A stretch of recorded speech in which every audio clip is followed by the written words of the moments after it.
This final video is about writing in general. And Catherine asks, where do you get your ideas from? Do you base any of your stories on real events? Are your stories purely fictional or based on fact? Well, Catherine, ideas are everywhere. We're surrounded by stories. And I think that one of the things that we have in common, those of us who write or create anything for that matter, and I include artists in that, is that we see everything as a source of ideas, of inspiration. I only have to open a newspaper, scan social media, watch the news or listen to people chatting, and fragments of a story that could form the basis for a plot present themselves. The same is true of characters. But I never simply replicate a story that I come across or base a character entirely on a single person. In each case, they're a stimulus or a catalyst for the story I begin to weave and the people with which I populate it. A good example of this would be my fourth novel, The Tiger's Cave. For those of you who haven't read it, the plot concerns a group of Chinese illegal immigrants trafficked into the UK. There were a number of prior instances of criminal investigations, including the discovery of a lorry load of 58 Chinese immigrants found sadly dead in Dover in June 2000. And then, of course, there was the horrific Morecambe Bay tragedy. Closer to home, a neighbour just happened to be a detective inspector who some years earlier had successfully tracked down the kidnappers of a member of staff at a Chinese restaurant in Tilsley, during the course of which my neighbour became the first UK detective to fly to China with a colleague and obtain the assistance of the Chinese police and government, which ended up in them finding the kidnappers in a raid on a premise in Soho in London. All of these real events triggered ideas for my plot, but it was my imagination, coupled with extensive research, that produced the final work. The same is true of all of my books, including those that deal with psychopaths and serial killers.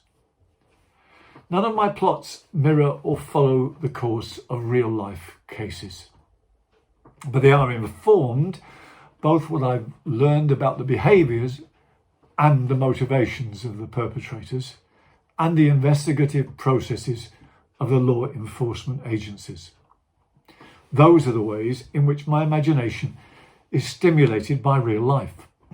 And hopefully that core of reality helps to make my stories feel more authentic and believable to the reader. Peter asks, how do you allocate description, action and dialogue in your novels? And in roughly what proportions? Is any one of them more important than the other?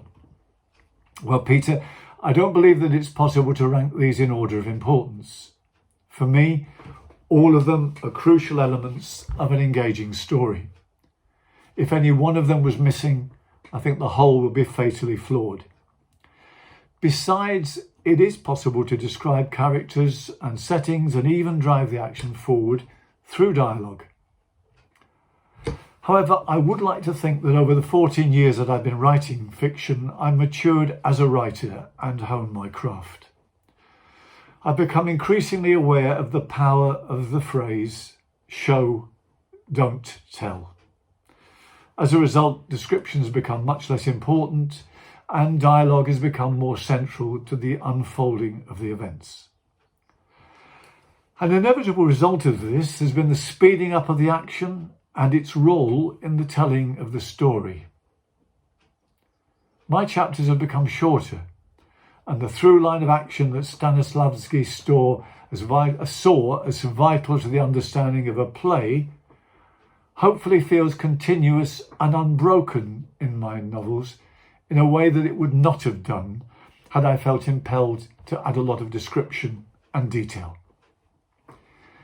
Christine asks, what was your trigger for writing? Did someone say you should write, for instance? Well, I'm not sure there was a trigger. I think I write because I can't not write. As an infant, I'm told, I began by telling stories to and about my imaginary friend, George. I moved on to writing stories and poems for school magazines. And when I left school, I studied English and drama at St Mary's, Twickenham. As a teacher, I made up stories as a vehicle for teaching creative writing and as a bribe for good behaviour. If my classes behaved themselves through the week, on a Friday afternoon, I used to tell them a ghost story, an imaginary ghost story. And sometimes I'd tell a story based on local history that supported the work I was doing in my history lessons. During my teaching career, my professional writing was around careers education and guidance and work experience and school improvement, and finally the dreaded Ofsted inspection reports, which, despite my best efforts, I'm sure some head teachers may well have regarded as crime fiction. As a passionate and an omnivorous reader, I had many writers to inspire me. And when at the age of 58, I was offered a 4-year contract working 4 days a week for the National College for School Leadership, I decided it was time to get serious. On the 5th day of each week, I began my preparation and research for that first novel.